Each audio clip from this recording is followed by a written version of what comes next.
Page 178. A Boy Called Christmas. Little Kip's parents were called Boyoung and Luca. They were just humble workers, but with specialisms, so were wearing the blue tunics. Boyoung was a gingerbread baker, and Luca was a toy maker, specializing in spinning tops, who had fallen on hard times recently, as elves had stopped playing. They lived in a cabin made of wood, but with gingerbread chairs and tables and cupboards on the edge of the village, not far from the wooded hills. Anyway, that's not important. What is important is that Nicholas had never seen anyone look as happy as Boyoung and Luca did when little Kip was brought to their doorstep. "Amazing! It's a miracle," said Luca, bursting into tears. "Thank you so much. This is the best Christmas present ever." "It is Nicholas you should be thanking," said Father Topo, pushing the boy forward. "Oh, thank you, Nicholas." Luca hugged Nicholas's knee tightly, nearly causing him to fall over. "How can I ever repay you? I will give you some toys. I have lots that I have been making, spinning toys especially. Wait there." "And I'll bake you the best gingerbread," said Boyoung, who had ginger hair and a ginger beard. He almost looked like he was made of gingerbread. Father Boyoung couldn't help but frown at the sight of a human getting thanked. Well, he's an escaped convict, so he should really be going back to the tower. Huge tears began to cloud little Kip's sky-blue eyes. Nicholas remembered the cold, dark, tiny furnace room he had been locked inside, and realized, right then, that however bleak life might be without his father, it would be even bleaker spent locked up in the tower. "As you have seen, that would be a very unpopular decision," said Father Topo firmly.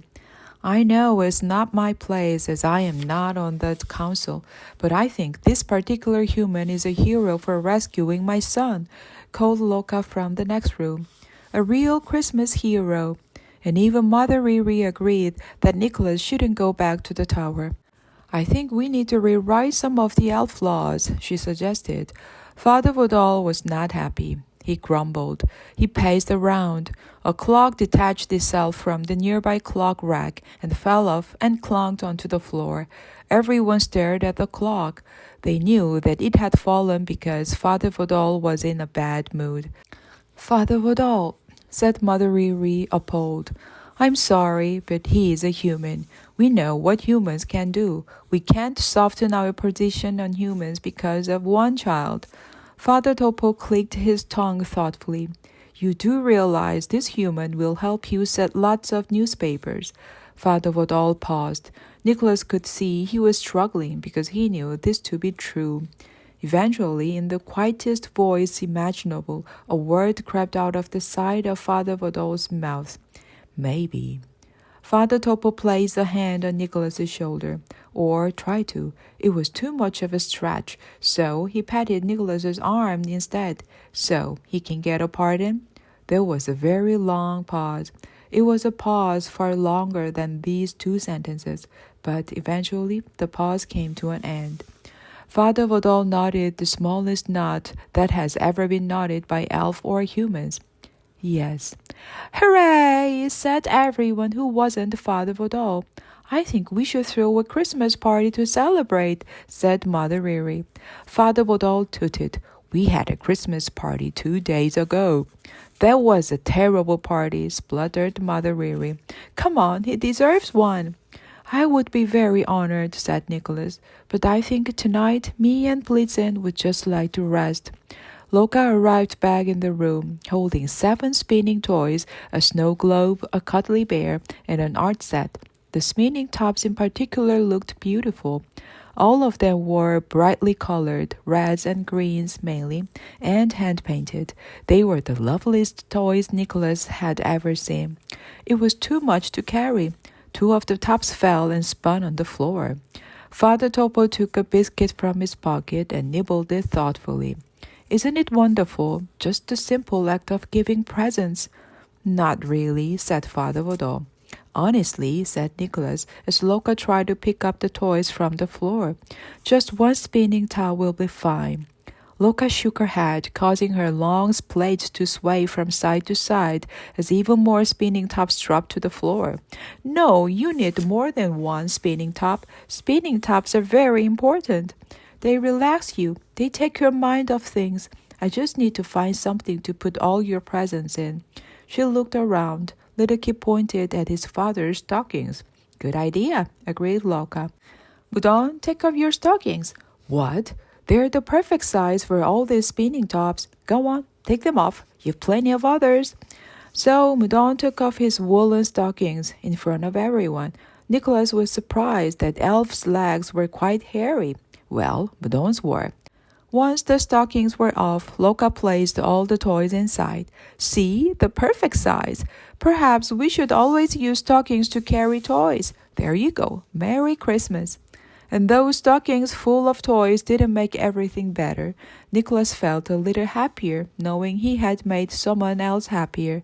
And then he said goodbye to Little Kip and headed out with Father Topo into the cool night, where Blitzen was waiting, staring at him with loving eyes that sparkled like the snow.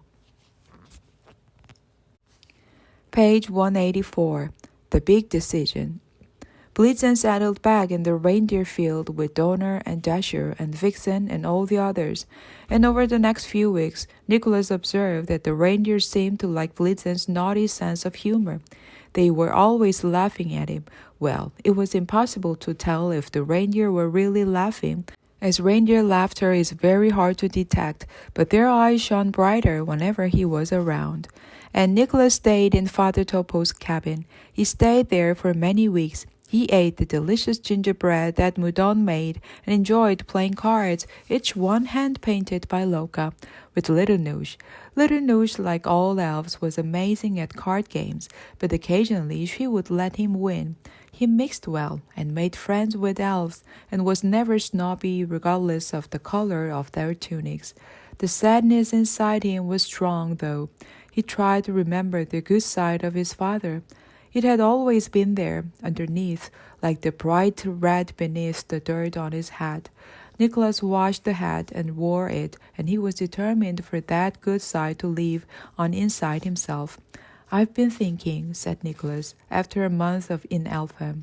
It's time for me to go back to the human world. Well, Father Topo replied, if that is what you want to do, then you should do it. And one day he got Blitzen to fly him to Christina and Cowpunky. As he flew, he occasionally looked for his father, the way he had looked for him before. But of course there was now no father to be found. They landed on the church roof, and Nicholas climbed down the tower. He spent the day among the humans. He stared in the window of the toy shop at the elf dolls that looked far too square and simple to be elves. He saw the cuddly doll of King Frederick. He saw a boy walking out with a wooden reindeer. He remembered that craving inside him when he used to gaze in with his dad, to have the toys that other children had. Now all he did was crave to be by his father's side. The plan had been to go back to the cottage, but there was no way. Why choose to live with a nasty aunt when you could live in a place of joy and magic? Why live in a place so full of reminders of a past that can't be brought back? So he made the decision. He was going to live with the elves forever. But as Nicholas kept banging his head on the roof beams at Father Topo's cabin, it was decided that he should have a home of his own. So the elves built him a pine wood house with some gingerbread and candy cane furniture at his request. The only thing Nicholas had been certain to ask the architect for was a view of the reindeer field. So they built the house right on the edge of snow-covered grass, meaning that from all the south-facing windows he could see Blitzen at any time. Sometimes when Blitzen was in a good mood, he would fly circuits around Nicholas's house, galloping fast through the air past all the upstairs windows. Occasionally, some of the other reindeer joined in, Prancer and Comet, usually and sometimes Dasher, though never Donner, as she was far too sensible. Nicholas felt lucky. He thought of Aunt Carlotta and sleeping out in the cold. There were many worse ways to live. As a 12-year-old boy, then surrounded by magic and elves and reindeer. On his 13th birthday, Nicholas was elected to the Elf Council after being nominated for election by Father Topo. Even Father Vodol supported this idea, as he knew that it would make another good front page for the Daily Snow, particularly because Nicholas was the youngest person or elf ever to be honored in this way. Then Father Vodol stepped down as elf leader to return to his media work, and there was another election for the leadership of Elfhelm. Nicholas won the election by 7,983 votes, with only one elf voting against the idea. So Nicholas was called Father Nicholas, which struck Nicholas as funny as he was only 13 and clearly not a father. But that was the custom in Elfhelm. Mother Vodol, Father Vodol's much cheerier younger sister, suggested that he should have an elf name, as Nicholas sounded a bit too like Nicholas, a very disgusting troll cheese. Yes, agreed Mother Riri. I don't want to be reminded of moldy cheese every time I say your name. Oh, yes, said Mother Breer, the nervous belt maker who had recently been appointed as a council member, following a sympathy vote in her favor after she had been burgled by a gang of pixies. That is true. Nicholas is a very bad word. It is nearly as bad as stinky mud fungal. Or impossible. We must think of something else. At which point Father Topo interrupted. How about we ask Nicholas? There was only one name that came to mind. Christmas, said Nicholas. What about Christmas? Grumbled Father Vodol. It is even months away. No, why don't you call me Christmas, Father Christmas? All the elves sitting in the council room nodded. Why that name? Asked Father Topo, toying with the biscuit. My mom and dad used to call me it when I was a little boy. Because I was born on Christmas Day, it was a nickname. Father Christmas, said Father Vodol suspiciously. It doesn't sound very memorable. I like it, said Father Topo. He munched on his biscuit, getting crumbs in his mustache. You brought little Kip back on Christmas Day, didn't you? It fits, Father Christmas. Christmas is a time of giving, said Mother Riri, and you yourself were a gift, a human gift. Nicholas felt memories come flooding back. A tear rolled down his cheek. Father Christmas. He remembered those early Christmases when his parents had both been alive, and they had gone to sing carols in the town square at Christine and Cowpunky. He remembered the joy of that later Christmas when his father had shown him the sleigh he had been building and hiding in the forest. Even the turnip doll had been special at the time. He smiled, wiping away that happy tear, and sounded the name over in his mind. I think Father Christmas is perfect. Hooray, said Father Topo, swallowing the last bit of his biscuit. This calls for gingerbread. Page 191. A last visit to Aunt Carlotta. The first thing Father Christmas did as leader was undo all the things Father Vodol had done. Elves should be free to wear whatever tunics they like, he said. No green tunics and blue tunics and all that. Oh, and they can sit whichever tables they choose. And speckle dancing should be encouraged. And singing can be joyful again, and food can be enjoyed. And the elves of the Elf Council all agreed. And there should be joy and goodwill. Joy and goodwill, said Mother Riri. Really? That is a bit too controversial. Yes, maybe it is, but elves used to be happy, and they can be happy again. And then came a cry of joy and goodwill, and everyone was saying it. Well, not everyone. Not solemn-faced Father Doreen, for instance. But even he managed to offer a small smile. Yes, there was no mistaking it. The human boy had brought happiness back to Elfhelm, and happiness was here to stay. That evening, Nicholas climbed onto Blitzen's back and went on a voyage. He wanted to see the house he had left behind. So they flew in a straight line, fast and quick, back to the cottage where he had grown up. They landed next to the well that his mother had fallen into, and he sat on a tree stump that had been chopped by his father. He walked back to the cottage, which still smelled faintly of rotten turnip, and saw that Aunt Carlotta wasn't there. He sat inside and breathed it all in, knowing it would probably be the last time he would come here. Later, flying back, they saw Aunt Carlotta walking to Christina and Cowpunky. As they flew over her head, Nicholas thought that it would help her a great deal in her life if she could believe in magic. So he shouted at her from a great height, "Aunt Carlotta, it's me, flying on a reindeer. I'm all right, but I won't be coming home again." And Aunt Carlotta looked up just in time to see Nicholas waving at her in the sky on the back of a reindeer, and to see something streaking fast toward her.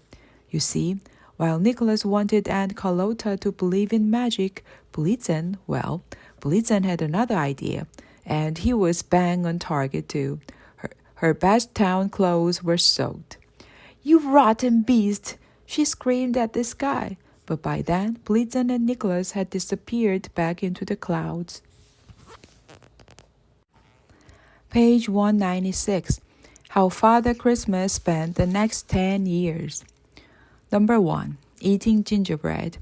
Having spent his first 12 years knowing only mushroom soup, Nicholas spent the next 10 years eating the kind of food elves eat.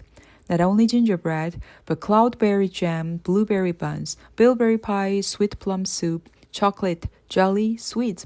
All the major elf food groups. There were always food to eat at any time of day. Number 2. Growing. He had grown very tall, double the height of the tallest of all elves, the dastardly father of all. He was now maybe a couple of hairs taller than his father. Number 3. Talking to reindeer. He began to realize that reindeer have their own language. It isn't a language using their mouth, but it is a language. And he liked nothing more than to go out and talk to them.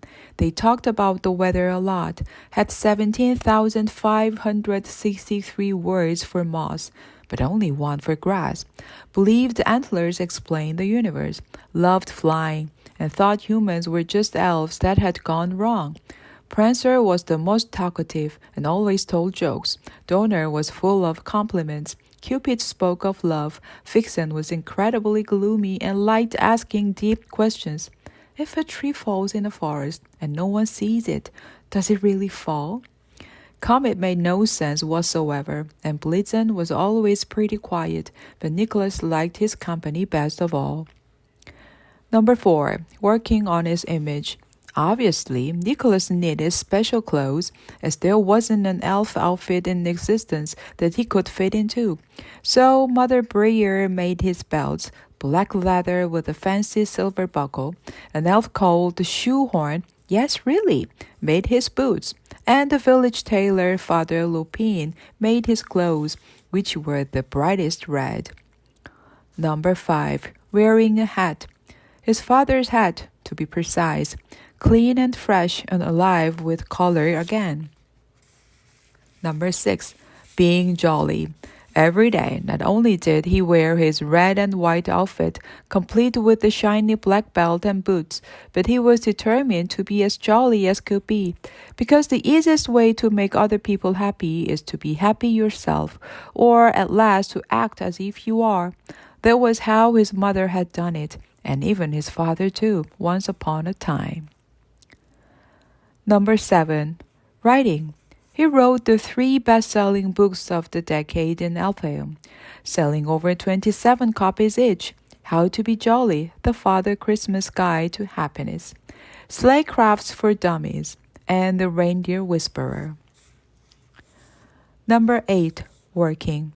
He worked hard as leader of the Elf Council. He opened nurseries and playgrounds, attended every meeting. Number 9. Remembering. He often thought of his mother and father. He also thought of the human world he had left behind, and felt sad that his fellow humans couldn't share the wonders of Elfheim. He began to think gradually over the years about whether to take some of the goodness there, some of the magic, and spread it around the human world. Number 10. Making friends. Nicholas had never had friends before. Now he had 7,982 friends. They were mainly elves, but that was okay because elves are the best kind of friends to have.